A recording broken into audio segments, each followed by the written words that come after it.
So here's an interesting one. I'm kind of wrong, but kind of right at the same time. You're watching the Hoof GP and a cow with an unbelievably sore back right foot. This is the Hoof GP. Right, so I have no intentions of trying to fix this cow's foot, which maybe sounds pretty bad on my part, but when I show you what I'm about to show you, you'll understand that actually this foot is completely unfixable, unfortunately. In a job like this, or a case like this, it's not my aim to fix it, because it is unfixable. It's my aim to make her more comfortable.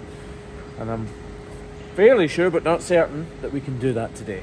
So if you look at this hole and these cuts into here, and this part missing from our hoof in here, and this horrible hoof horn here, and this peeling hoof horn here, we're gonna forget about all of this and talk about this. Look at the size of this. This is called the heel bulb. And when she lands, all of her pressure lands right here. And this is massively, massively engorged. But it is not filled with fluid. This is granulated tissue. This is what's happened in the fight against some sort of infection. The pus has basically granulated and turned into new flesh and tissue, which in turn has also calcified the bone inside her foot. So even if we could fix the problem, we cannot fix the symptom, as in her foot is absolutely massive and we can't do anything about that. This is the source of her pain, but she's also got a source of pain right here. This is actually, you can't see it right now, but actually this is full of fluid and pus inside there. This is overly extended, overgrown, so we need to take this back, but she's also got a problem here, so we can't simply put a block on here and take the weight off here. That's a lot of talking about one foot, isn't it? Right, let's crack on. What we're gonna do is attempt to get a block onto the inner claw, because that is the best way to get her foot off this part of her foot. No, that's the best way to get her weight off this part of the foot.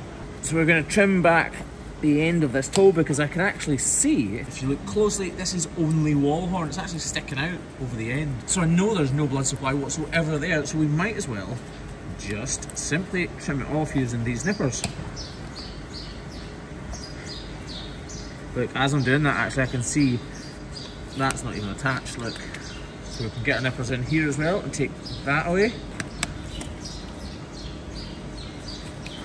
Obviously we can do this with the grinder, there's no reason not to. I'm just simply doing it with this to show you guys that it can be done with the nippers.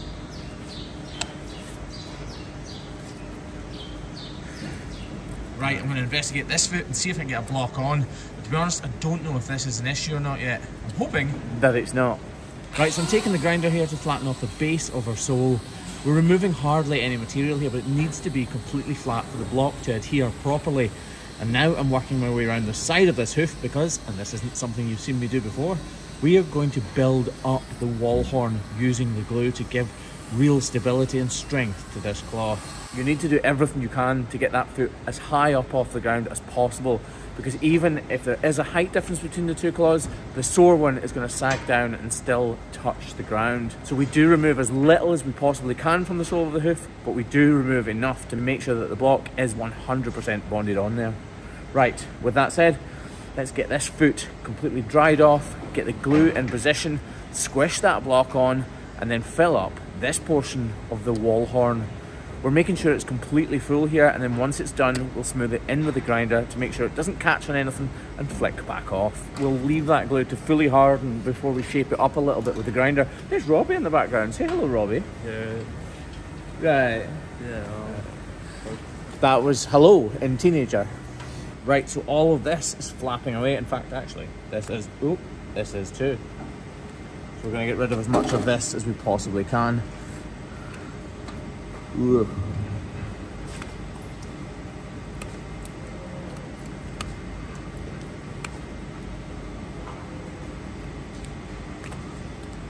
So the anatomy of this foot isn't usual inside. It's not standard. So we have to trim it in a completely different way to what we normally do. Kind of reanalyzing. Well, we normally reanalyze constantly anyway, but being more cautious than ever, because at any moment this could go through to corium, which obviously we don't want. We just want to get these layers of detached hoof horn out of the way and reduce the size of this claw as much as we can. You can actually see that because this foot is so sore, she's ended up with a sore foot on her back right foot, which we've had to block just before we trimmed this foot. There's an ulcer in there, and that's because she's been walking on this foot too much to get the weight off that foot there. When we lifted this foot, there was fluid coming out of here somewhere. I really don't want to cut into anything, but I do want to make sure that it's not trapped in there at the same time, so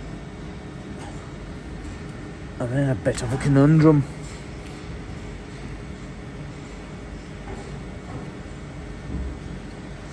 So there is actually some peeling and detached hoof horn here, and the coronet, the hairline, which we want to get rid of as well, obviously. Okay, so let's peel away the top layers of this as gently as we possibly can in an effort to let any pressure that is in here out. You can see how not scared of it, but cautious I'm being. This bit right here is the heart of the problem. But also up in here there's still some detached hoof horn which we need to get rid of. Right, oh, I was just about to say, right, we'll leave it at that, when look what's happened. Right, so because of that I'm going to take another little slither. Yeah, and there you go.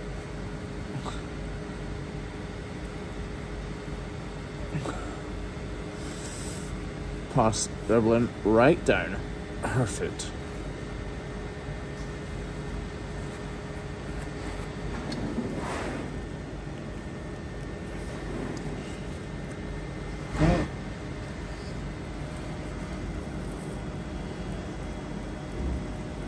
That.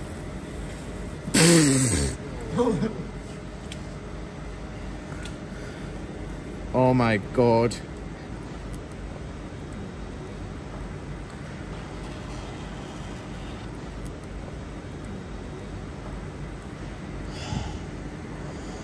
Just look at this sinking in now. Look at that. That is unbelievable.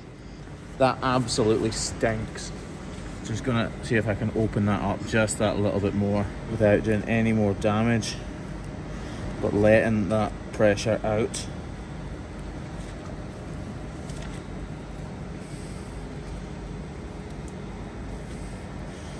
This is unbelievable. I did not think that was gonna. Kev, can you push this with me? Get your fingers right there. If you push there and I'll push here. Go.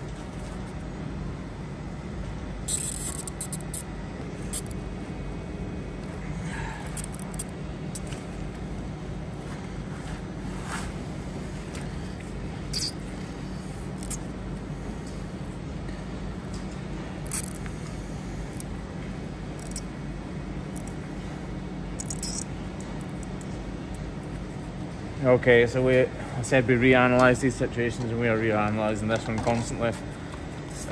To try to do a better job of this, we'd need to remove a huge amount of live tissue to actually open that right up.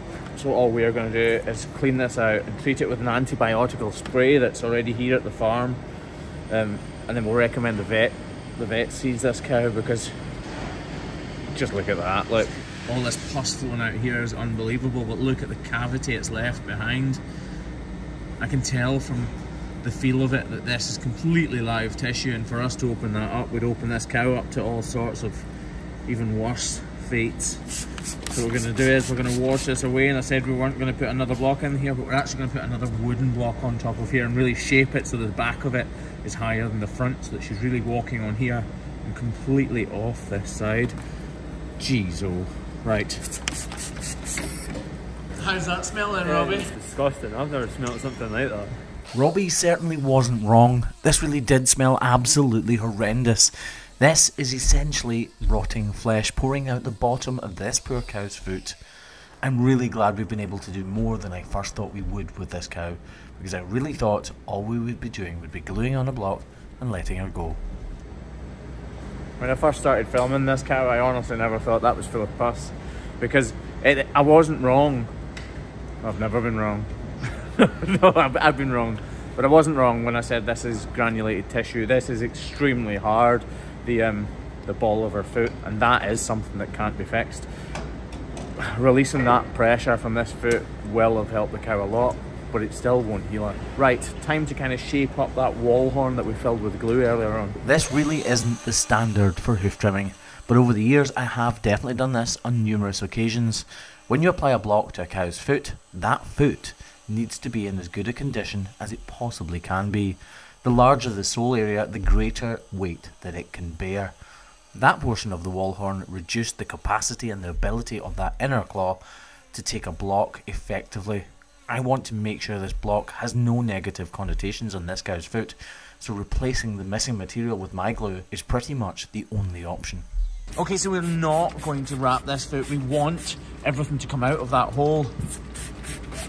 I mean, look at it, that pus is still leaking out constantly. Ooh. We're going to spray as much of this antibiotic or spray up in there as we possibly can. Lovely. So I know we didn't show you. Have I still got pus on my face because I can smell it? Have I? Anyway, now, yeah, I've still got pus on me. Don't worry, that's still drying slightly. So, can't remember what I was saying. So that back left foot she had, which I didn't show you us trimming, had an ulcer. We blocked that, so that will take a lot of the pressure off that outside back left claw. But this back right foot has needed more attention than we first thought. And putting these two blocks in place and building up the wall horn should really, really help take the weight and the pressure away from the outer claw. So she should walk really well compared to what she was before. But like I said before, we cannot fix this.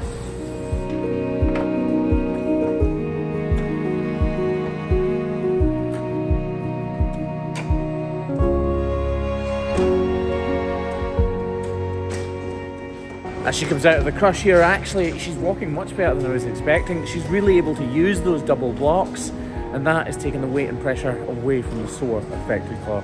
Guys, you've been watching the Hoof GP. If you enjoy might be the wrong word. If you find videos like this interesting, then think about subscribing us and joining this fantastic community that we call The Herd.